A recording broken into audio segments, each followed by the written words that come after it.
Yo, what is up guys, and welcome back to another episode of Slice of Shonen. I am your host, The Cloudy Crow, and today we'll be reacting to Higurashi When They Cry, episode 14. And in the last episode, finally, we got justice for Satoko. After the past, 3 episodes of rallying people together to go talk to the CWS and get them to do something about the abuse that was going on with Satoko and her uncle. Finally, we made this one big final push. We got the CWS to crack. They agreed to go investigate. And also on top of that, we got the support of the police through Detective Delicious. He went with him to kind of give him the authority to actually enter the building. And so they went off to go talk to Teppei. And then something kind of strange happens because we fast forward ahead to Keiichi. He's at home and he's on the phone with Satoko, and she's telling him about how Detective Delicious and the CWS worker came over. They got a hold of Teppei and they arrested him. So it seemed like everything was fine. Like it was finally over. We could finally go back to being normal kids. And then the festival comes along, and we all know that the festival is always bad news. So the cool thing is, I think this is the first time that actually all of the main characters get together and celebrate, or not celebrate, but they take part in the festival. This is the first time that Shion's actually been hanging out with the group, eating with the group, playing games and stuff. And afterwards, Satoko kind of pulls Keiichi to the side and she tells him about how much she appreciates him going out of his way to help her. And then she even asks if she can call him Big Brother. So that was super wholesome. And I think at the end she asked Keiichi if she could give him somewhat of a gift. So she takes him back to her home and she has him go into one room while she goes into another to grab the gift. And as soon as Keiichi turns the lights on, he's smacked in the head with a bat. And he looks up and he sees Teppei towering over him with this bat. Now luckily Keiichi's able to tackle him, get a hold of the bat, and then he just goes to town. He starts absolutely smashing that guy's head in. He had enough. He's apparently on Shion's side now when it comes to taking care of that dude. And then finally Keiichi passes out, I'm guessing from blood loss. He wakes up later into the episode in the hospital and he has a conversation with Rena. Now Rena, she tells him that everyone else is dead. RIKA, Shion, Mion, they're all gone. She was the only survivor. No, and Satoko. They're all dead, and Rena was the only survivor from the festival. And she said that Detective Delicious came to the festival and he withdrew his gun. And then she said that everyone was dead. So massive shout out to you guys in the comments that actually pointed out that she didn't say that Detective Delicious was the one that killed them. She just said that he came, he drew his gun, and everyone's dead. So we don't know why he drew his gun. I think that Rena very well could have been the killer, and maybe he drew his gun to stop her, and then probably failed because he's missing now, and Rena's still here. But we don't know exactly what happened there. And there were also a couple theories you guys had about whether or not Satoko set up a trap for Keiichi. And I'm kind of leaning towards yes. Because it is strange that she's been held up in this household where she's been abused by her uncle ever since she was really young. And now she finally gets rid of her uncle, he's arrested. And then the first thing she does is go back there. So I don't know if her and her uncle have come up with some sort of plan, or maybe she lied about the abuse. I'm not entirely sure. I have no clue. But it seems like we're gonna jump into a new arc, so I doubt we're gonna find out in this episode at least. But anyways, if you guys are excited for the episode, make sure to leave a like. It helps me and the video out so much more than you might think. So if you could take the time to do that real quick, I would very much appreciate it. And also consider subscribing to the channel for more weekly, pristine Higurashi reactions. And with that all out of the way, let's get right into this episode. if you like to see the uncut picture-in-picture reaction, make sure to head on over to the Cloud Crowd Discord. The link to that will be in the description. All you have to do is join the Discord, go down to the questions room, and ask how can I see the full picture-in-picture, and then myself or a mod will come to help you and make sure that you stay notified whenever a full reaction drops. But anyways, hope you guys enjoy the reaction, and let's get right into the video.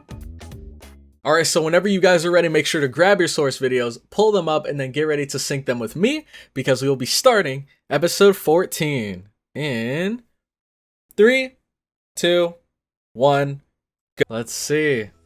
Are we actually going to start a new arc here? Oh, it looks like it. Wait. The cotton drifting. Satoko and Keiichi aren't here. So is this a flashback to what happened? Oh, yep, it is. Holy. Oh. Maybe not, though. Dude, I love the, like, difference in her tone of voice. So, like, you know this is, like, the real Satoko. Or not Satoko, the real Rika speaking right now. Like, the one that's lived through multiple timelines. And not the, I guess, pretend one that we normally see.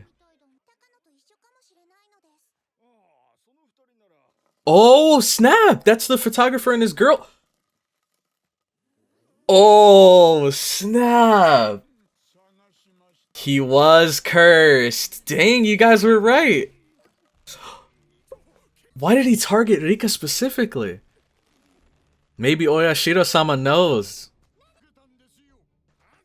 What? Is that him? It was! Dang! We were wrong, guys! This actually happened. But someone did mention that he was cursed. So you were right at least.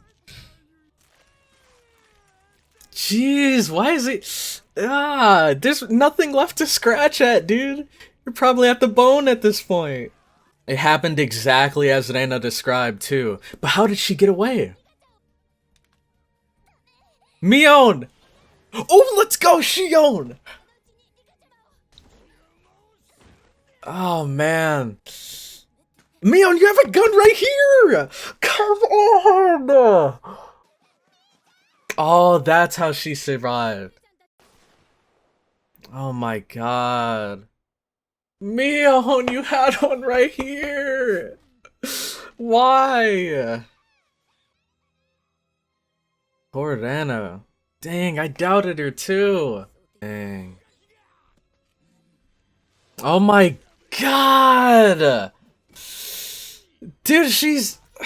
Oh.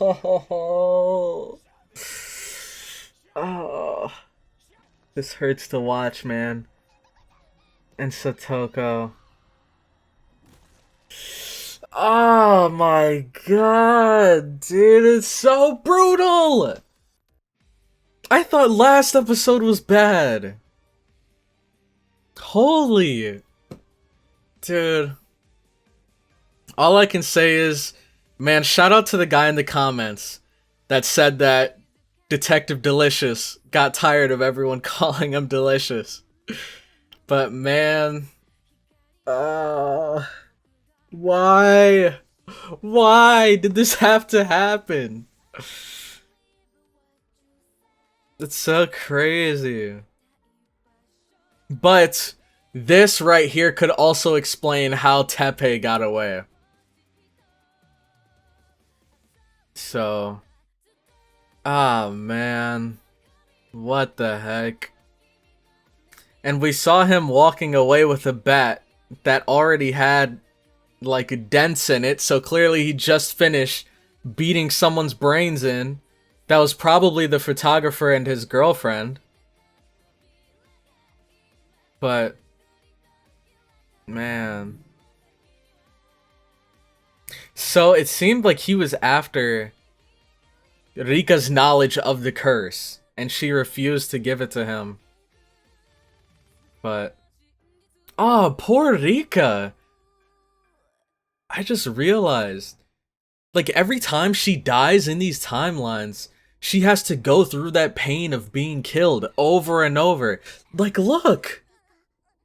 This has to be so traumatic for her. Now you'll know how to fight, resist, and live as one who lives in loops.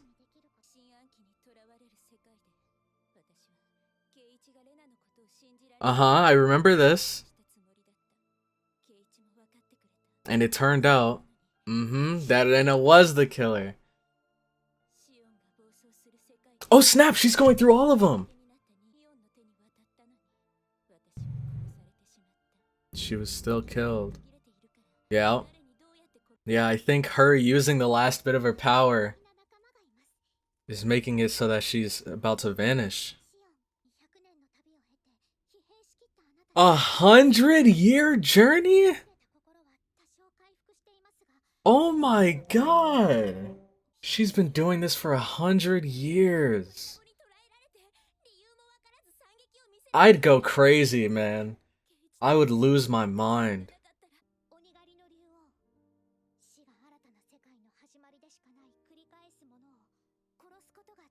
Oh, snap.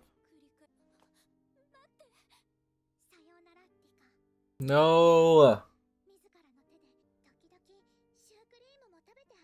No, you can't say that.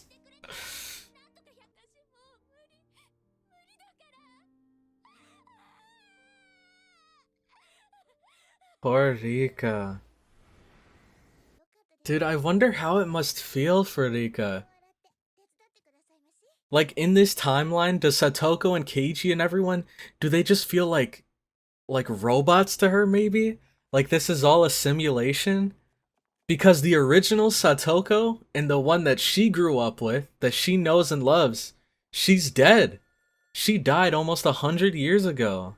And now she's forced to relive this timeline with her friends dying over and over and over.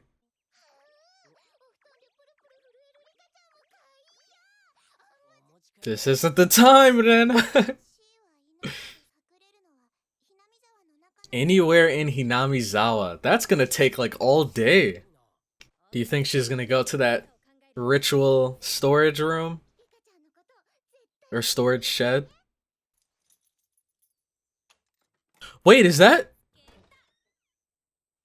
Oh, is that where her body was found? During the Mion Shion arc? Because I remember, I think Mion was trying to... No, Keiichi was trying to open that door. But something was blocking it.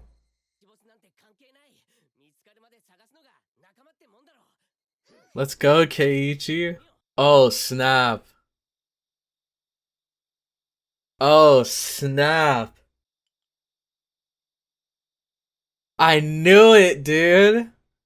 Do you think she's going after that tool that can kill loopers?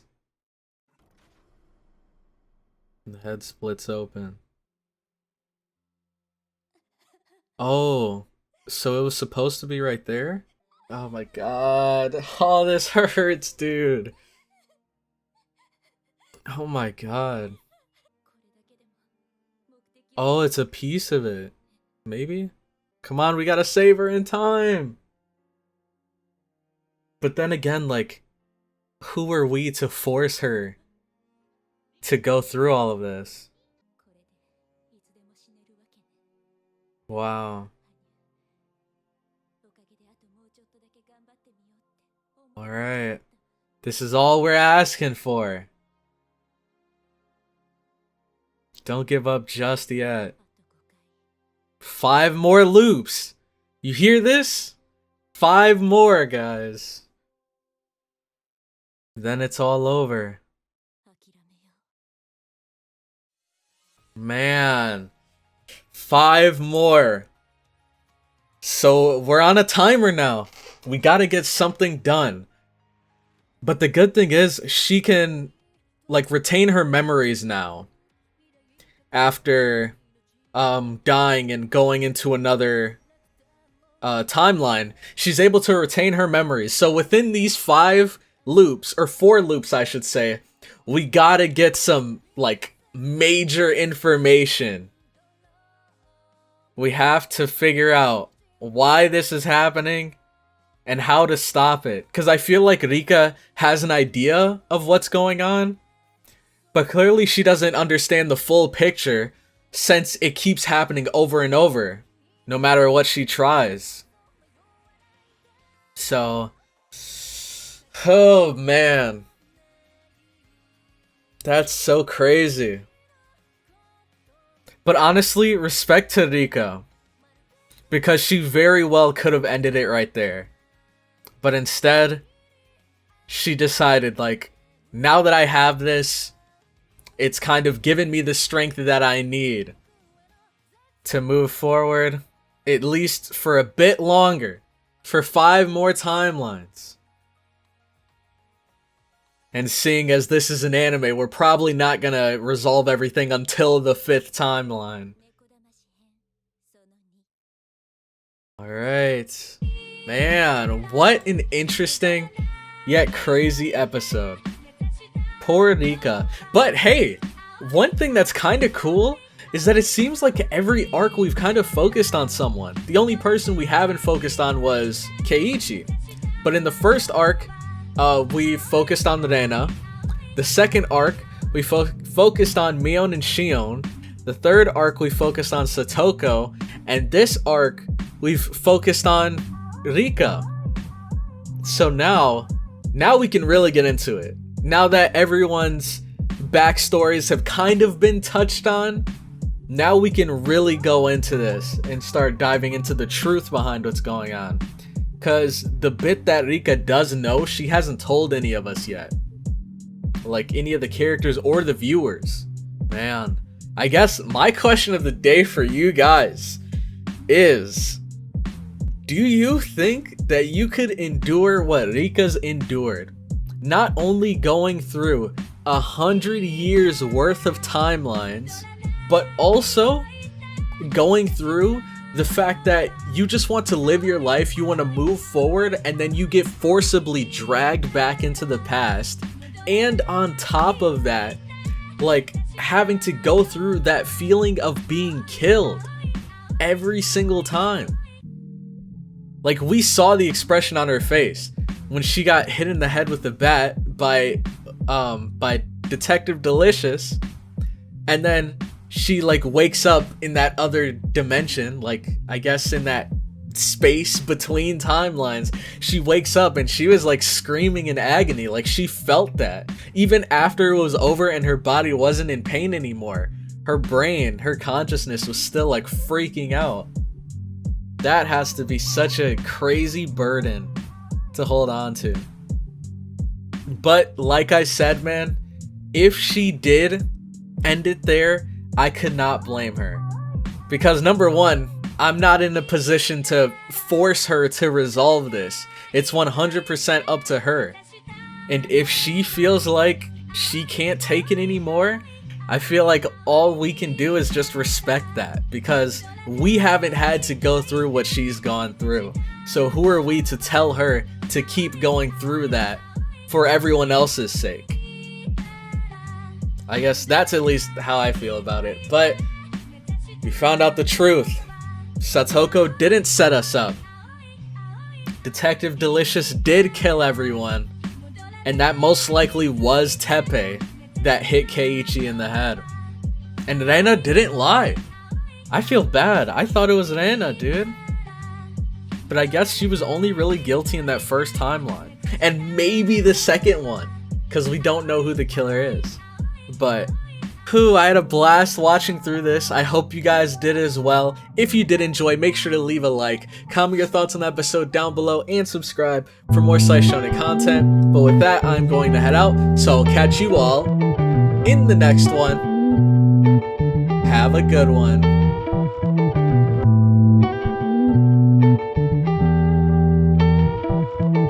This is Sparks Dynamite.